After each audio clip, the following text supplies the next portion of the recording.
a temas de gestión de privacidad y de protección de datos personales, ¿no? Que como bien indica, quizás la banca sea uno de los segmentos que esté más de alguna manera interesado en implementar, dado que son entidades supervisadas, pero también esta gestión abarca a toda institución que custodie datos, que almacene datos personales, ¿no? Que están considerados dentro de la ley como información a ser protegida y a tener una serie de medidas para su tratamiento, ¿no? Entonces, en estos minutos vamos a tratar de cubrir los aspectos más importantes de esta ley que en Panamá salió el año 2019, en marzo, esta ley 81 sobre protección de datos personales y su reglamento que recientemente ha sido publicado, ¿no? Entonces, ¿cuál es el alcance de esta ley, ¿no? Es todas aquellas bases de datos que se encuentren en el territorio de Panamá y que almacenen datos personales, ya sea de nacionales o de extranjeros. Por lo tanto, ahí tenemos una responsabilidad para el tratamiento de estos datos, ¿no? Debido a que ya hay una ley que protege y que declara ciertos tratamientos que uno debe tener y considerar cuando tiene, digamos, esta responsabilidad de almacenar esta información. La ley también excluye aquellas bases de datos, ¿no?, de sujetos regulados que por leyes especiales, ¿no?, siempre que estas leyes estén ya reguladas y estén normalizadas de manera que puedan tener ya estándares técnicos necesarios para la correcta protección de datos. Entonces vamos a ver eso en algún momento en las diapositivas, cuáles son estas bases que son excluidas, ¿no?, de la ley. En principio, algunas definiciones. ¿Qué cosa es un dato personal? Un dato personal es cualquier información que permita identificar o hacer identificable a una persona natural, ¿no? Cualquier información que permita identificar a una persona natural, ¿no? Por ejemplo, su documento de identidad, por ejemplo, un teléfono asociado a ese documento, una dirección, un correo electrónico asociado a ese documento, que lo hace que permita saber quién es el titular. ¿Qué cosa es un dato sensible, ¿no? Toda esta información y estas definiciones están en la norma, en la ley. Un dato sensible son todos aquellos a que se refieren a la esfera íntima del titular, ¿no? Por ejemplo, el origen racial o étnico, las convicciones religiosas, filosóficas o morales, si, digamos, información sobre afiliaciones sindicales, sobre opiniones políticas, ¿no? Datos relativos a la salud, por ejemplo, una persona que tenga un diagnóstico de alguna enfermedad crónica, esa información solo la tiene que manejar el titular, el médico, y bueno, y si el titular autoriza a la familia, más nadie, ¿no? Porque toda esta información tiene que ser utilizada en forma correcta, ¿no? Y si se maneja en forma indebida, puede dar origen a discriminación o a que se maneje o a que se lleve a un riesgo diferente el tratamiento de estos datos, ¿no? Temas, por ejemplo, relacionados a la preferencia o orientación sexual,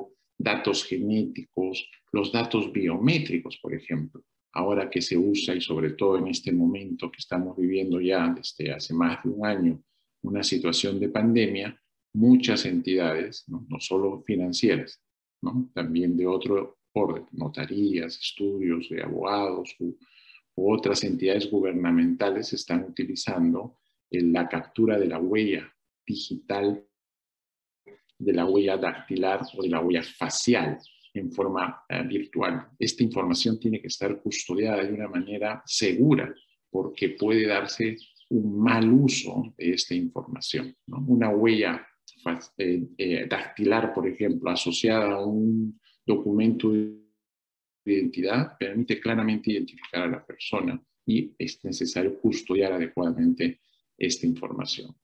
También dentro de las definiciones se habla de datos anónimos, ¿no?, datos sueltos que puedan de alguna manera no establecer el nexo entre la persona natural a la que se refiere. Un teléfono suelto no nos va a decir a quién pertenece, salvo que tengamos acceso a una búsqueda luego en el servicio y poder determinar. Un correo electrónico también suelto no nos dice a quién pertenece un dato anónimo, ¿no? Y los datos, por último, los datos confidenciales. Todos aquellos datos, ¿no?, que por su naturaleza no deben ser de conocimiento público o de terceros no autorizados. Estos incluyen todos los que estén protegidos por la ley, por acuerdos de confidencialidad o de divulgación, a fin de salvaguardar la información. Los datos confidenciales siempre serán de acceso restringido, ¿no? Por ejemplo, la información relacionada a los pasivos en una entidad financiera, ¿no? Los ahorros, los depósitos a plazo que uno pueda tener son datos sensibles y datos confidenciales, ¿no? Esa información se tiene que salvaguardar no solo por la Ley de Protección de Datos Personales, sino por otras leyes que protegen el uso de esta información, ¿no?, como el secreto bancario, por ejemplo. Seguimos. Aquí les quiero mostrar los derechos que tienen los titulares de los datos personales, que se denomina derechos ARCO, ¿no? En Perú, por ejemplo, solo tenemos las primeras 4 iniciales, ¿no? El acceso, la rectificación, la cancelación y la oposición, el derecho A. Pero en Panamá tienen la letra P adicional, que es el derecho a la portabilidad, según la ley que ustedes manejan.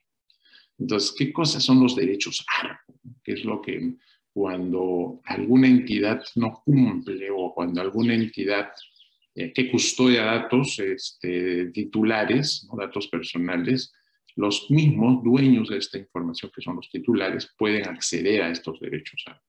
¿Y qué significa, no? El derecho ARCO permite al titular tener acceso a obtener sus datos personales que se encuentren almacenados y sujetos de tratamiento en las instituciones, ya sean públicas o privadas. Y además tiene el derecho de conocer el origen y la finalidad para los cuales han sido recabados, ¿no? Es muy importante esto, ¿no? Las entidades que recaban datos personales tienen que tener una finalidad. ¿Para qué lo están haciendo? ¿Qué es lo que se busca? Normalmente, cuando ya existe un contrato de por medio, ¿no? Yo voy a una entidad financiera y tomo una cuenta de ahorros, ya estoy generando una relación. Por lo tanto, tengo que entregar esos datos y mi consentimiento para que la institución maneje esa información para ese servicio, para ese producto, ¿no?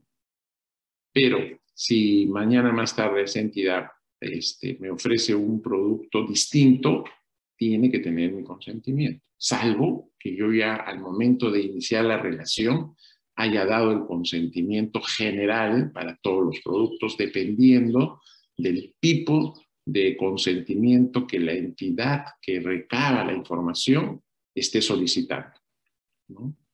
Eso lo vamos a ver también en algunos ejemplos más adelante.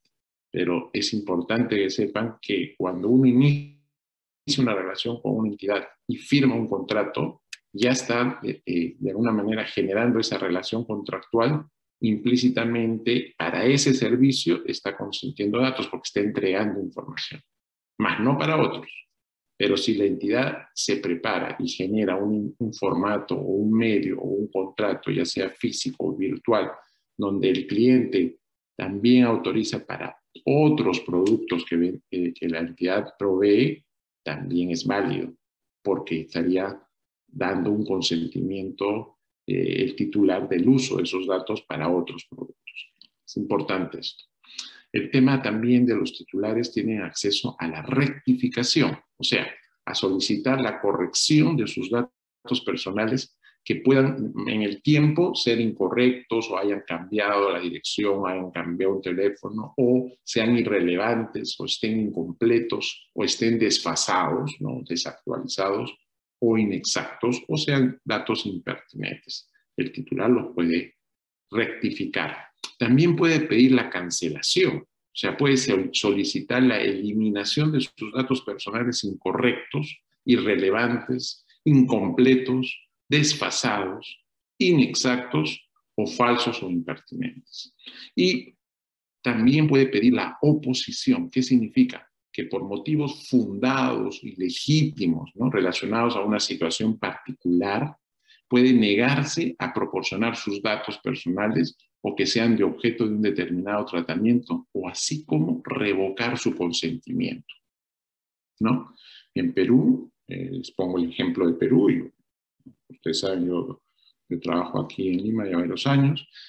La ley salió de alguna manera por una situación que se venía dando en el mercado, sobre todo por entidades de bancos, retails o compañías de seguros que llamaban, ¿no?, a las personas constantemente para ofrecer sus servicios. Entonces no había, uno no sabía qué empresa ya contaba con los datos de uno, porque al día uno recibía una, dos, hasta tres llamadas de diferentes entidades a ofrecer productos.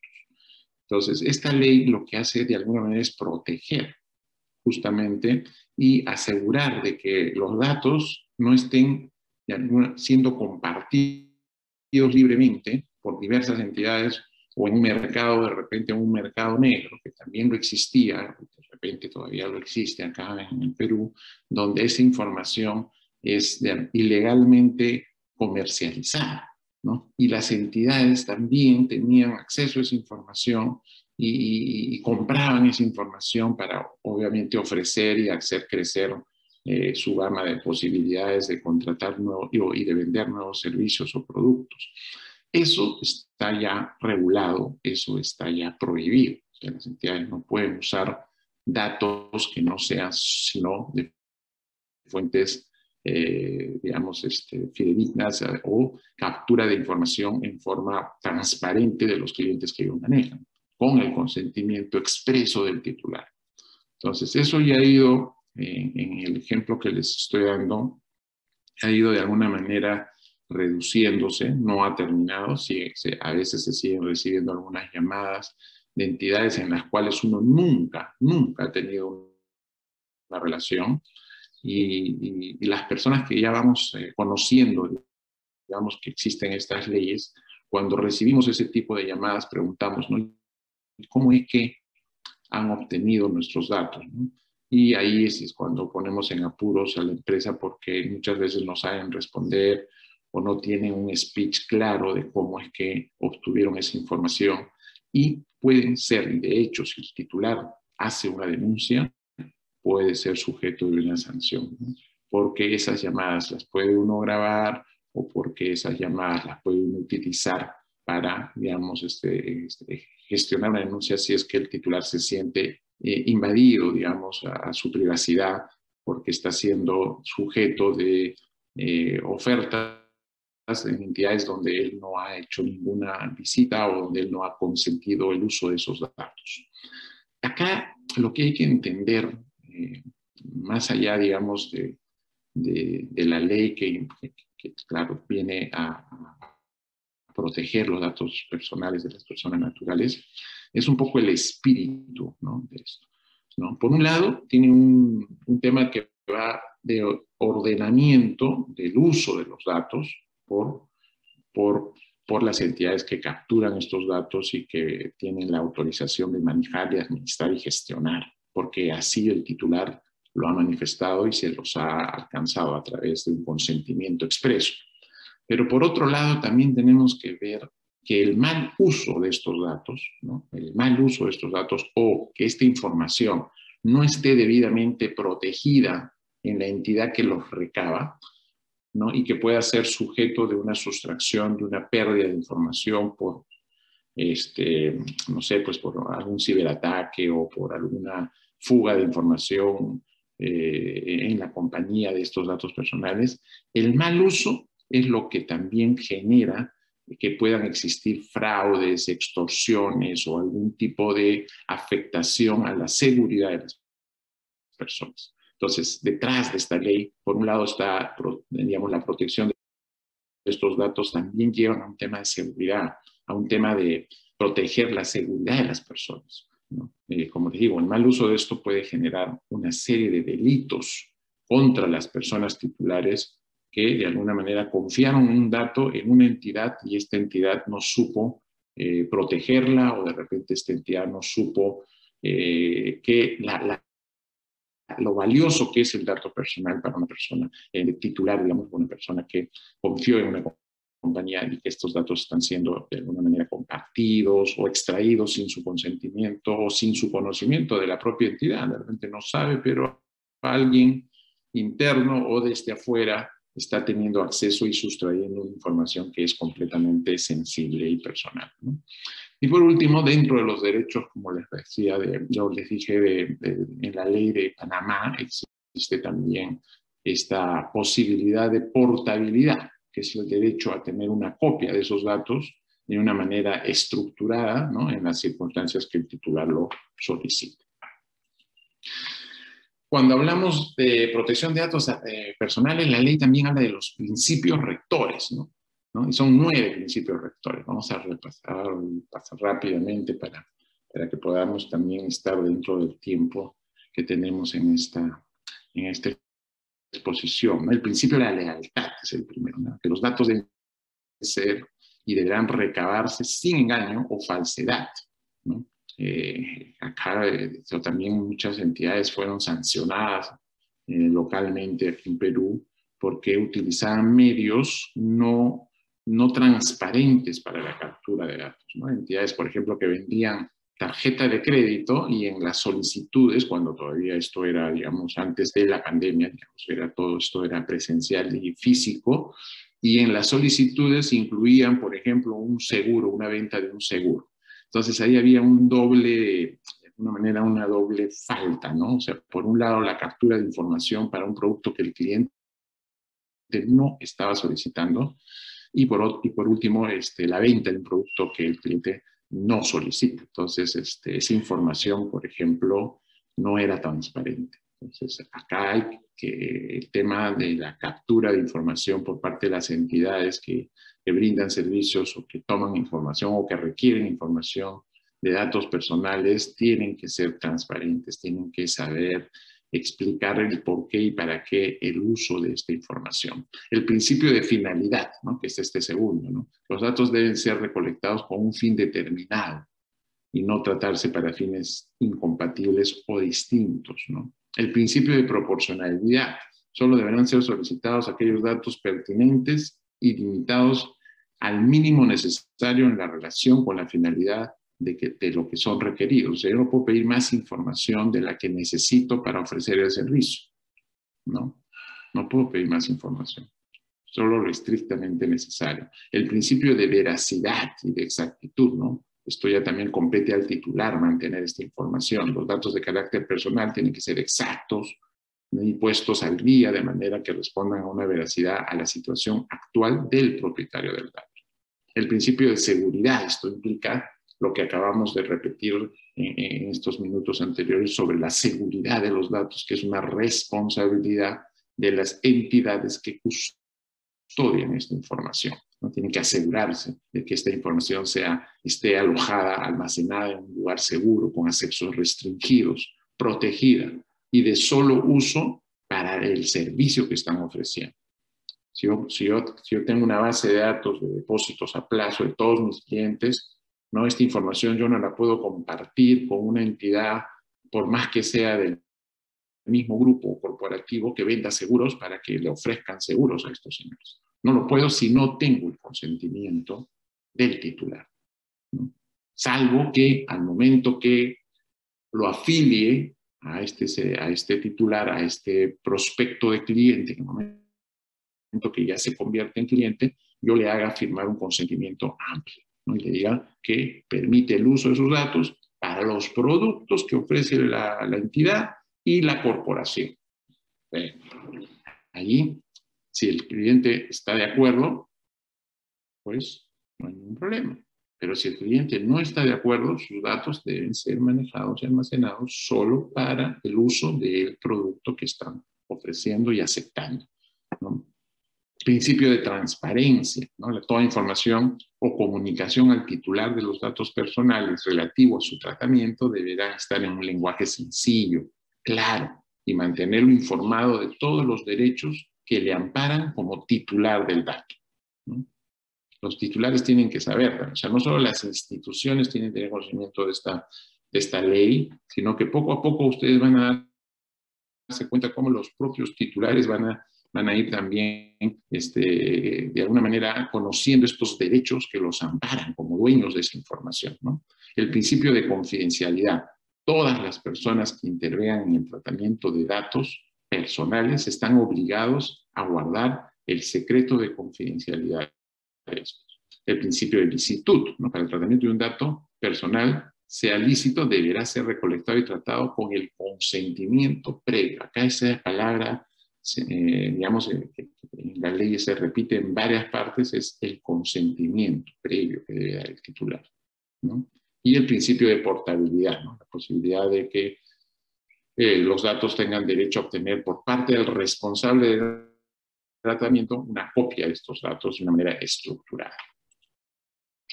El tratamiento de datos personales tiene algunos criterios que hay que considerar, que la norma lo especifica, ¿no? Se debe conservar estos datos adecuadamente, de bloquearlos cuando el titular los solicita, ¿no? De difundir cuando está autorizado por el titular, de recopilar, ¿no? Cuando se inicia una relación comercial, de transferir, ¿no? Cuando, por ejemplo, la entidad utiliza proveedores, ¿no? En donde les encarga ciertas actividades que tienen, y para eso necesitan manejar información de los clientes. Entonces tiene que haber un proceso de transferencia a través de un contrato que quede claramente estipulado el por qué y para qué se va a utilizar esa información y en qué tiempo, ¿no? ¿Cuánto tiempo va a ser necesario que el tercero utilice la información de los titulares y que pasado un tiempo tenga que eliminar esa información porque le está autorizando para un uso específico y hay un contrato de por medio, ¿no?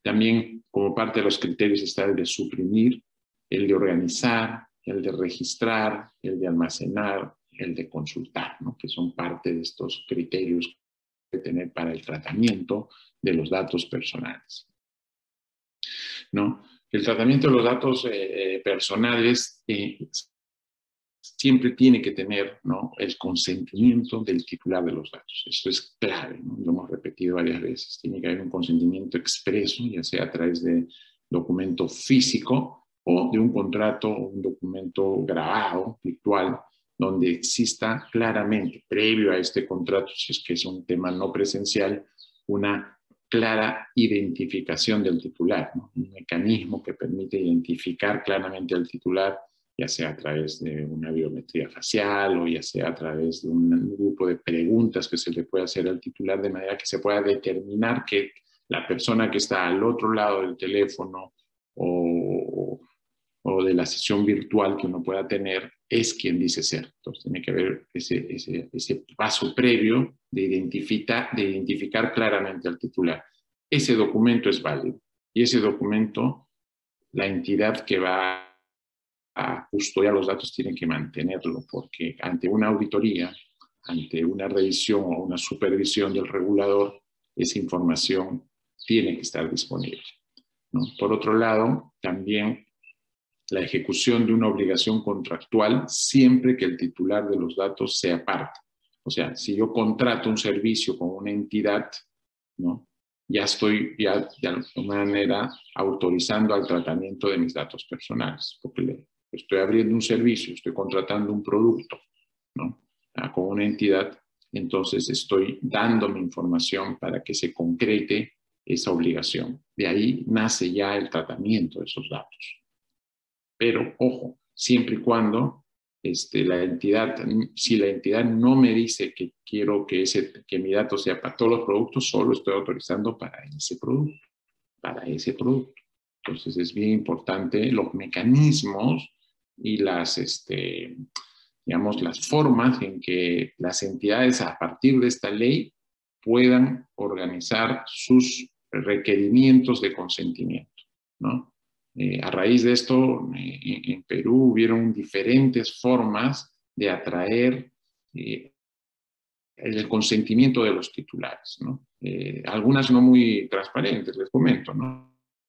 Por ejemplo, una entidad financiera grande organizó un concierto con uno de los, digamos, símbolos, cantantes del país, ¿no?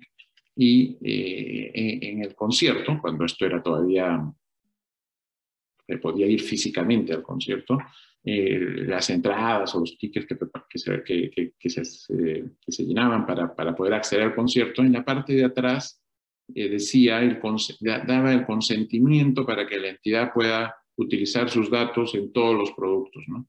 Y mucha gente que compraba el ticket y no leía todo lo que estaba al momento de adquirir, le hacían firmar este documento, no leían exactamente las letritas pequeñas, ¿no? En donde decía que estaba dando el consentimiento. Entonces, esas eran formas que las empresas empezaron a buscar maneras de masivamente conseguir el consentimiento. Otros hacían sorteos, ¿no? Uno iba a visitar las entidades y te decía, regístrate acá para un sorteo.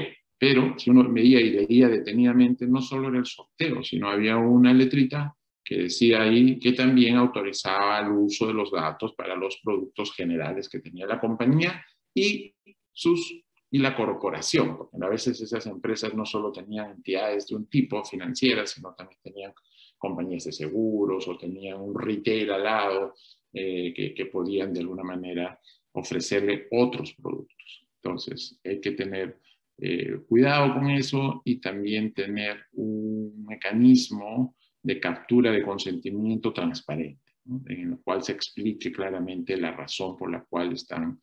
Nadie les dice que no hagan este tipo de campañas, pero comunicando correctamente.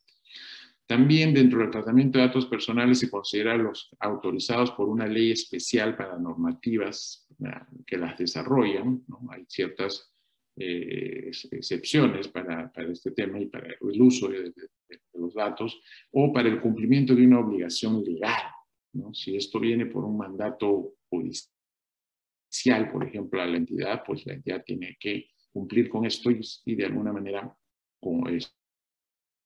compartir esos datos, ¿no? Porque un juez, por ejemplo, lo puede estar solicitando, o una unidad de inteligencia financiera, o porque algún titular, alguna persona puede estar inmersa en un tema de investigación, por ejemplo, lavado de activos. Entonces, la entidad, la autoridad que regula o el regulador que está a cargo de esto puede solicitar estos datos y los que custodian tienen la obligación de proporcionarlos, ¿no?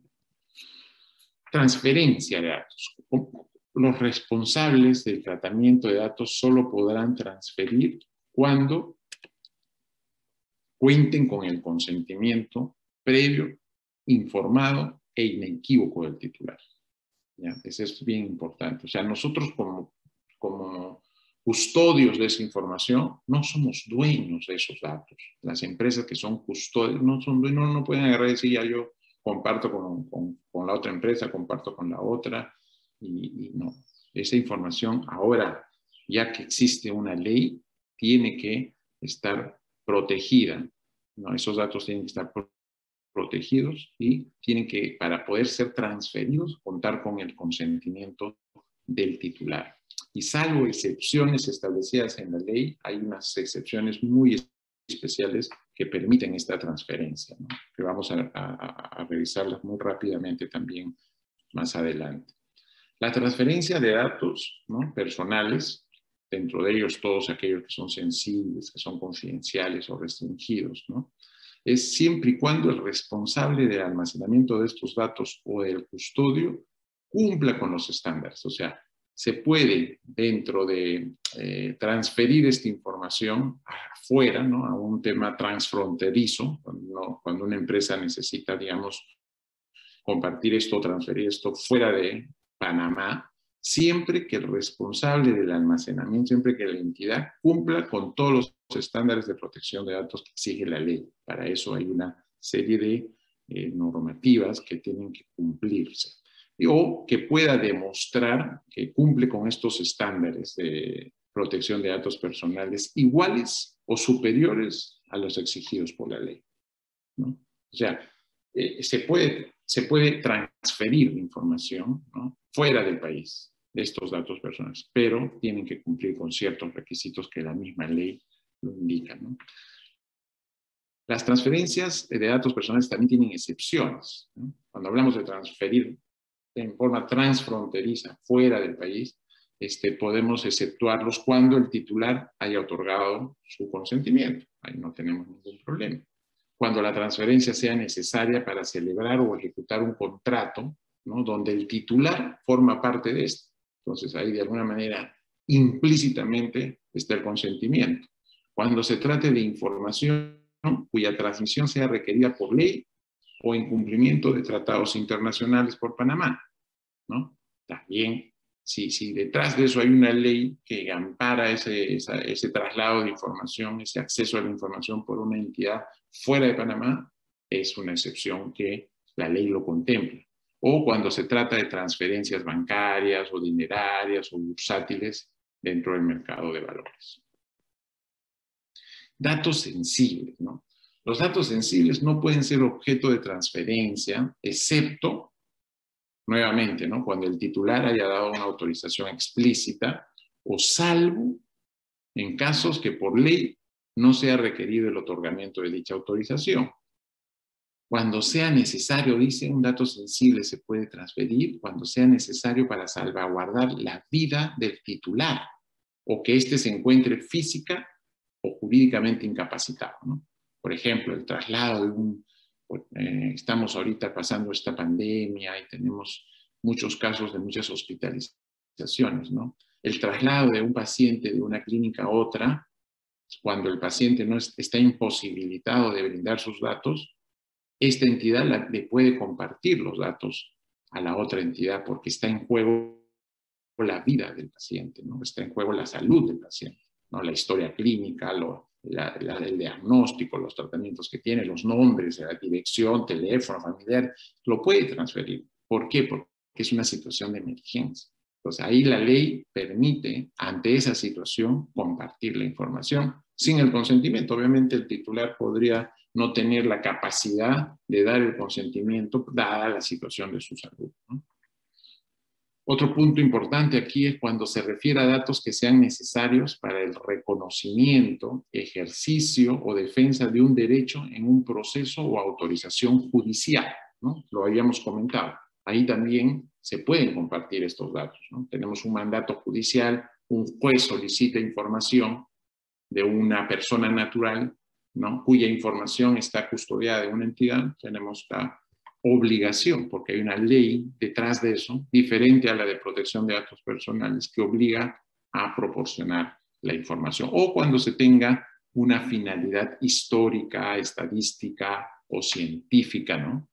Entonces, cuando hablamos de transferencia, que ese es un dato importante y forma parte importante de esta ley, tenemos que considerar estos 5 pasos, ¿no? Una solicitud de transferencia mediante el uso de la red digital o de cualquier otro medio debe considerar primero la individualización del requiriente, ¿no?, el motivo y el propósito por el cual se está compartiendo esta información, los datos que sean necesarios nomás, que se requiere para ser transferidos, la notificación a los titulares de los datos personales que integran el requerimiento y el motivo por el cual hay un nuevo responsable de esta información, el tiempo máximo que el requiriente utilizará los datos y la forma en cómo serán destruidos una vez que termine su uso, ¿no? Por ejemplo, puede ser o darse el caso de que una entidad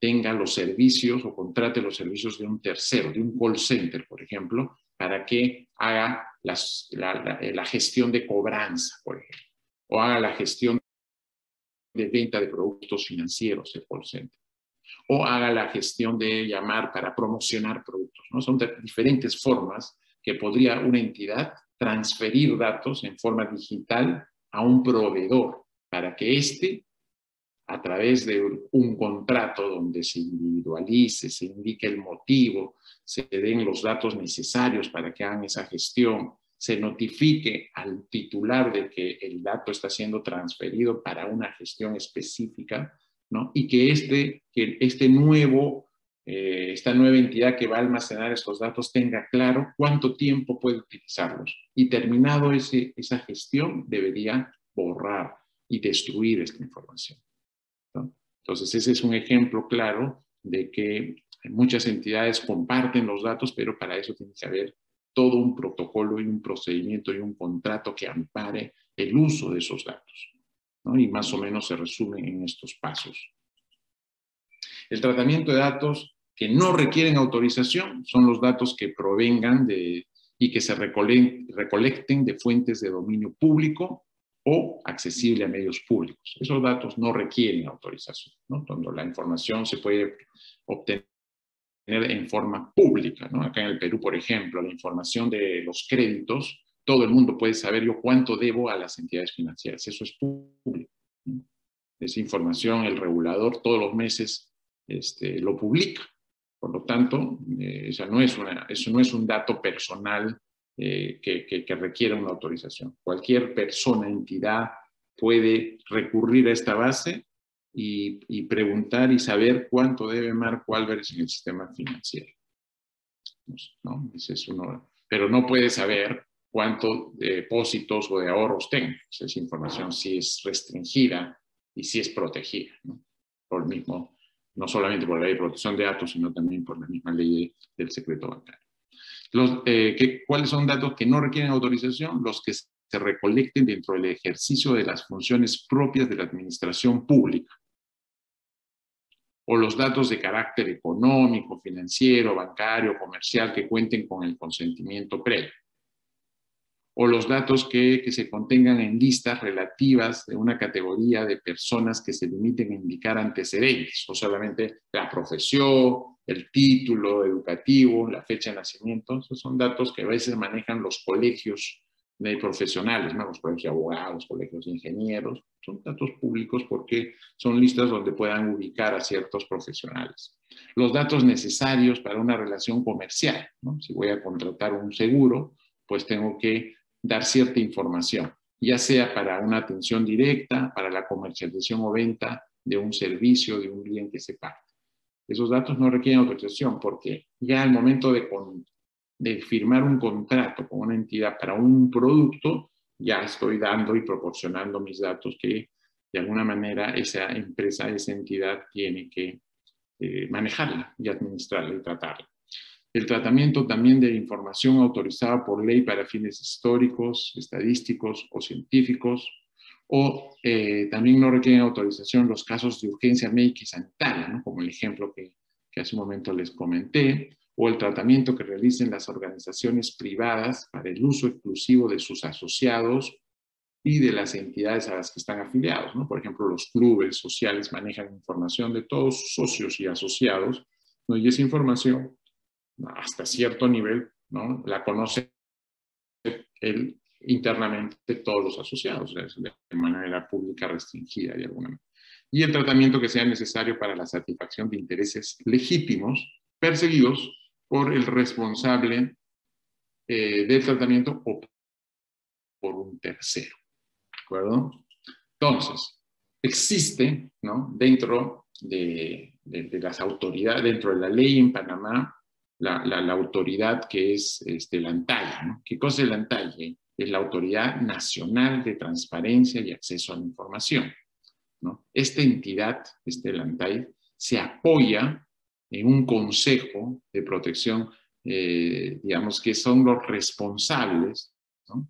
En realidad, el ANTAI tiene como un consejo de protección de datos que son los responsables de asegurar, de asesorar a esta autoridad en temas de protección de datos y de recomendar acciones y reglamentos, ¿no? También este consejo recomienda políticas públicas relacionadas con esta materia. También evalúa casos que le sean presentados para brindar una consulta o brindar recomendaciones y ayuda a desarrollar, a actualizar en su momento el reglamento interno, ¿no? Que ya ha sido publicado. Entonces, el ANTAI cuenta con un consejo, con una autoridad interna también. ¿Cuáles son ya, digamos, para ir finalizando esta exposición, cuáles son las responsabilidades, ¿no? Que la ley también contempla, infracciones o sanciones? Son de tres tipos, ¿no? Puede ser una infracción o sanción leve, grave o muy grave. Una leve, vamos a ver algunos ejemplos, podría darse a que se genere una citación ante la autoridad, ante la ANTAD, ¿no? Invitan al representante de la empresa que no ha cumplido con alguno de los artículos de esta norma, de esta ley, y ha sido denunciado por el titular, y pues tiene que asistir o ser amonestado. Ya es grave, ¿no? Cuando la situación se dé, que vamos a ver unos ejemplos, y en este caso la multa puede darse entre $1,000 hasta $10,000. Y muy grave es cuando ya se genera una sanción más relevante, como puede ser la clausura del uso de estos datos, ¿no? O la suspensión o inhabilitación de almacenamiento y tratamiento. Y acá yo quiero detenerme un momentito, ¿no? La autoridad solicita que se registren las bases de datos que la entidad custodia, ¿no? Por ejemplo, si es un banco, ¿no? El banco tiene datos relacionados a sus clientes por ciertos tipos de productos, ¿no? Entonces, tiene que registrar, no tiene que compartir la base, ojo, solo tiene que registrar e indicar qué contiene esa base, ¿no? Hay un formato específico para registrar y decir, bueno, acá en el banco se manejan las siguientes bases de datos, manejan información personal, datos personales de nuestros clientes.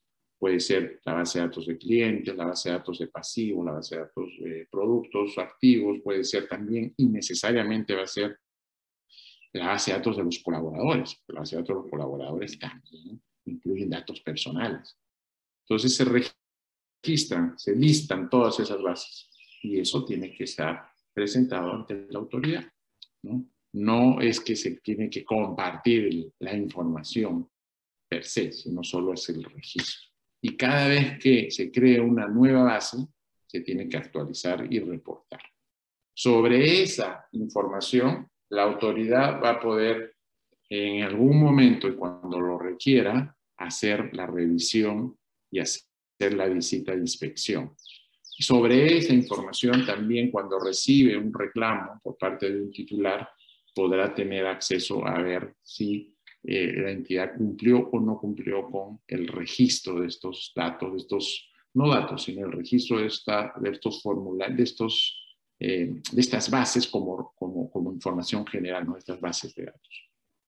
Entonces, en infracciones leves, ya regresando un poco al tema de las penalidades que contempla la ley, puede ser, por ejemplo, el no remitir o informar a la Autoridad Nacional de Transparencia y Acceso a la Información dentro de los plazos requeridos la información que ordena la ley, su reglamentación o cualquier disposición normativa, ¿no? Eso puede ser una infracción leve. Una infracción grave ya contempla mayores temas, por ejemplo, efectuar el tratamiento de datos personales sin tener el consentimiento del titular, ¿no? Me llama a mí una compañía de seguros a ofrecerme un seguro y yo le digo, ¿y de dónde? ¿De dónde tiene mis datos? Si yo nunca he recurrido a esa entidad. Entonces puedo ir como dueño a hacer una denuncia. Y si la autoridad acoge mi denuncia y hace la investigación y detecta que la empresa que está haciendo la oferta no tiene mi consentimiento, es una infracción grave, ¿no? Y puede darle una multa entre $1,000 y $10,000. O por incumplir el deber informar al titular afectado acerca del tratamiento de sus datos personales cuando los datos no han sido obtenidos por el propio titular, o cuando se infrinjan los principios y garantías establecidas en la ley o en su reglamentación, o cuando se almacenen o archiven datos personales sin contar con las condiciones adecuadas de seguridad que la misma ley lo pide, ¿no? Si el regulador va y verifica pues, que las bases están siendo o pueden ser accedidas por cualquier persona sin tener mucho control o no tienen las protecciones debidas, también es una infracción grave. O cuando se infringe el compromiso de confidencialidad relacionado al tratamiento de los datos personales. O cuando no se atiende la reiteración de requerimientos u observaciones formalmente notificados, o no se proporciona información o que normalmente solicite la autoridad, o cuando se restringe o se entorpece la aplicación de los derechos, ¿no? arco que tienen los titulares, ¿no? Yo puedo ir, solicitar mi información o pedir que ya no se divulgue, ya no se elimine el uso de mi información, y de repente me vuelven a llamar, me vuelven ahí, y cuando es reiterado, también tiene sujeto a tener una infracción. O cuando se entorpece o no se coopera con la Autoridad Nacional de Transparencia y Acceso a la Información al momento que ésta ejerza su función de inspección. Ahí también estamos frente a una infracción grave. E infracciones muy graves es cuando se recopila datos en forma dolosa, ¿cierto? O cuando no se suspende el tratamiento de datos personales cuando existiera un previo requerimiento de la autoridad, ¿no? O cuando no se observan las regulaciones establecidas respecto al tratamiento, todo lo que hemos conversado previamente, o cuando se almacena o transfieren internacionalmente datos personales violentando lo establecido por la ley. Esa es considerada una infracción muy grave. Entonces, yo creo que habiendo ya transcurrido el tiempo, creo que me he excedido un poquito, nada, quería agradecerles a todas las personas que están participando. Y bueno, no sé, Ernesto, atento a las preguntas, consultas que puedan existir. Y si no tenemos mucho tiempo, podemos también responderles por correo si es que hay alguna inquietud más adelante. Gracias. Bueno, Marco, muchísimas gracias. Bueno, yo creo que tenemos algunos minutos. Probablemente no vamos a alcanzar a responder todas las preguntas, pero tal vez algunas sí. Bueno, yo quisiera hacer una reflexión importante, y es que la administración de datos es exactamente eso, ¿no? O sea, es una administración. Manejo, gerenciamiento, administración, es una administración de datos. Los que de alguna manera tenemos que administrar datos porque nos los suministran. De hecho, todos los que se han inscrito aquí en el Bancaforo nos han suministrado datos. Tenemos una responsabilidad, y esa responsabilidad parte del principio, como bien lo dijiste, que no somos los dueños de la información. Cuando yo trato de explicar esto para que pueda ser entendido, porque muchas veces, aunque parezca mentira, no se entiende bien por algunas personas, no somos los dueños, somos los administradores. Y lo explico con un ejemplo. Es como si nuestro vecino viniera y nos dijera: vecino, ¿sabes qué? Te voy a encargar, porque me voy de viaje, y te voy a encargar mi bicicleta. ¿Okay? Entonces, y le aceptamos por la amistad que tenemos con el vecino. Bueno, está bien, te guardamos la bicicleta, ¿no? Te vamos a administrar la bicicleta, te vamos a custodiar la bicicleta. Exactamente eso es, ¿no? Si nos dejan la bicicleta, nosotros no vamos a salir con la bicicleta manejando, porque nos la han encargado para que y tenemos la responsabilidad de cuidarla, ¿no? Entonces no la vamos a usar para nuestro beneficio propio, punto 1. Punto 2, no la vamos a vender. ¿A quién se le ocurriría vender la bicicleta o alquilar la bicicleta a un tercero? O sea, no tenemos ese derecho. ¿Por qué? Porque somos los custodios.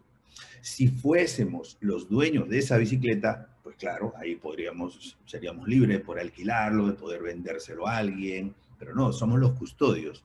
Y como custodios tenemos que, además, darle el cuidado adecuado a esa bicicleta. ¿Para qué? Para que el vecino que nos la encargó con buena fe, esperando algo de nosotros, y es que nosotros cuidemos esa bicicleta, no se vea perjudicado. O sea, hay que evitar ese perjuicio en el vecino si nosotros no la cuidamos bien, ¿no? Si la exponemos a un ambiente en donde la bicicleta puede tener algún daño, terminamos perjudicando a nuestro vecino. Entonces, hay un deber fiduciario y una gran responsabilidad en cuidar lo que no es nuestro. Exactamente eso es los datos personales que tenemos que cuidar. ¿Por qué? Porque no son nuestros, nos lo han prestado, ¿no? Por decirlo de alguna manera, nos lo han encargado, nos lo han dado en custodia. La diferencia con la bicicleta es que la bicicleta es un activo y es tangible, y los datos personales de pronto son más intangibles, y probablemente están en algún archivo, ¿no? Pero el grado de responsabilidad tiene que ser el mismo, porque es algo que no nos pertenece, ¿no? Entonces esa sería mi reflexión, y tener mucho cuidado con los accesos a los datos, ¿no? O sea, por ejemplo, conozco muchos casos de entidades financieras en donde hay filtraciones a través de los servicios de call center o a través de los servicios de contact center, en donde los usuarios tienen, o sea, digamos, los que son la cara ante los clientes, los oficiales o los asistentes del contact center o del call center, tienen mucho acceso a esa información, ¿no? Entonces ahí hay que tener mucho cuidado porque hoy en día lo que se está poniendo de moda es el denominado acceso ciego. Es decir, tradicionalmente las organizaciones se han confiado mucho en los usuarios de estos datos, y entonces el oficial de plataforma o de contact center le está preguntando al cliente, está viendo los datos del cliente y está contrastando, pero tiene una posibilidad de captura, ¿no? Entonces, hoy en día hay una tendencia fuerte a que eso no pase y que haya lo que se llama un acceso ciego. El acceso ciego es: llama el cliente y a través de un mecanismo digital o a través de un mecanismo tecnológico, yo que lo estoy atendiendo tengo la posibilidad de validar si es realmente quien está en la plataforma, porque al llamar digitó su número de identidad, el cual el operador no conoce, pero sí tiene la posibilidad de saber si esos datos que está proporcionando el cliente son los correctos o no. Y ahí, o sea, si corresponde a la persona que está atendiendo. Y ahí la tecnología ayuda mucho con hoy en día casi todos llaman de teléfonos digitales, y con los dígitos del teléfono se puede,